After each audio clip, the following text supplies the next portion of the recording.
सुप्रभातम छात्रों, पुनः ध्यान दें। कल प्रयाग पाठ में आपको राष्ट्रनायकस्य पंडित जवाहरलाल सीएम क्रीड़ा स्थली कर्मभूमिश्च यहाँ तक पढ़ाया गया था।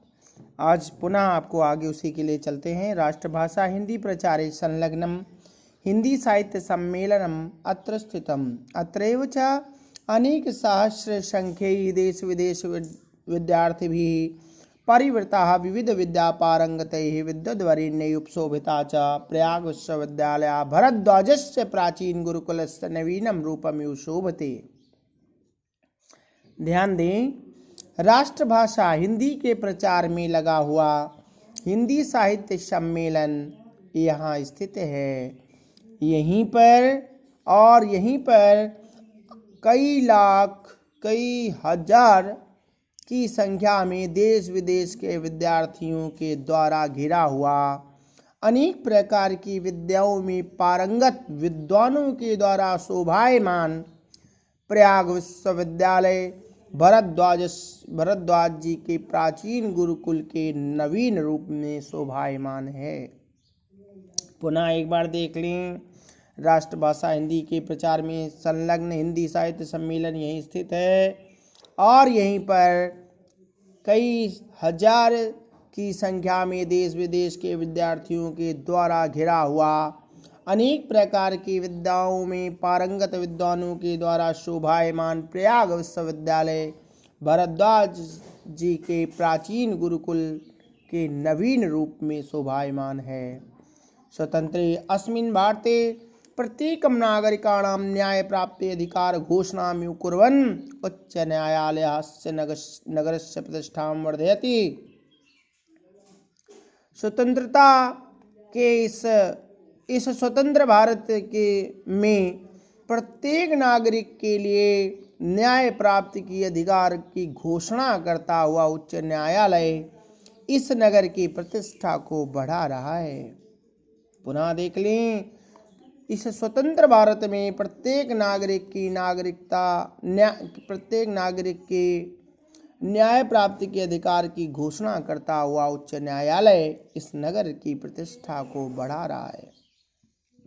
एवं गंगा यमुना सरस्वती नाम पवित्र संगमे स्थितस्य भारतीय संस्कृते केंद्रस्य च महिमानं वर्णयन् महाकवि कालिदासा सत्यमेव कथयत।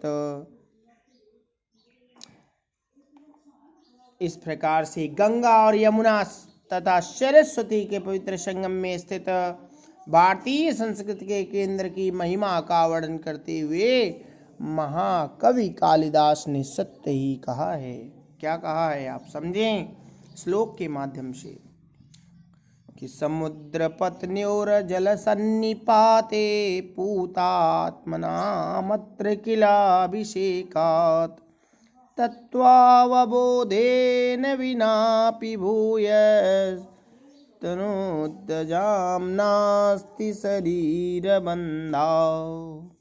देखिए यहाँ पर कवि क्या कहता है कि समुद्र की पत्नियों, आप समुद्र की पत्नियां कौन कौन हैं? समुद्र की पत्नियां गंगा यमुना आदि जो भी नदियां हैं ये सब समुद्र की पत्नियां कहलाती हैं। तो समुद्र की पत्नियां गंगा यमुना आदि के शीत आशीत जल में सन्निपात संगम युक्त शीत उनके संगम युक्त जल में पूतात्मनाम अत्र किलाभिषेक पवित्र आत्मा वाले व्यक्तियों का मात्र स्नान कर लेने से ही तत्वावबोधेन विनापि बिना तत्व ज्ञान के ही तनुत्तजाम नास्ति शरीर बंधा, शरीर त्यागने पर उन्हें पुनः शरीर के बंधन में बंधना नहीं पड़ता है। पुनः एक बार फिर से आप देख लें।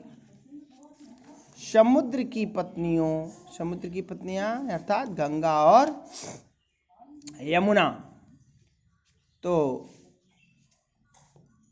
और सरस्वती, इन गंगा यमुना और सरस्वती के पवित्र संगम में स्थित और भारतीय संस्कृति के केंद्र इस प्रयाग में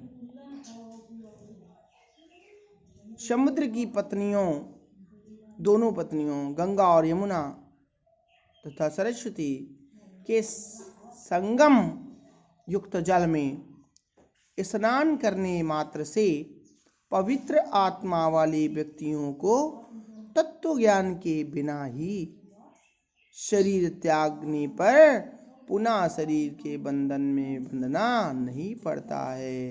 अर्थात वे यहाँ स्नान मात्र से ही मोक्ष प्राप्त कर लेते हैं, या उन्हें यहाँ स्नान मात्र कर लेने से ही मोक्ष की प्राप्ति हो जाती है। किसे?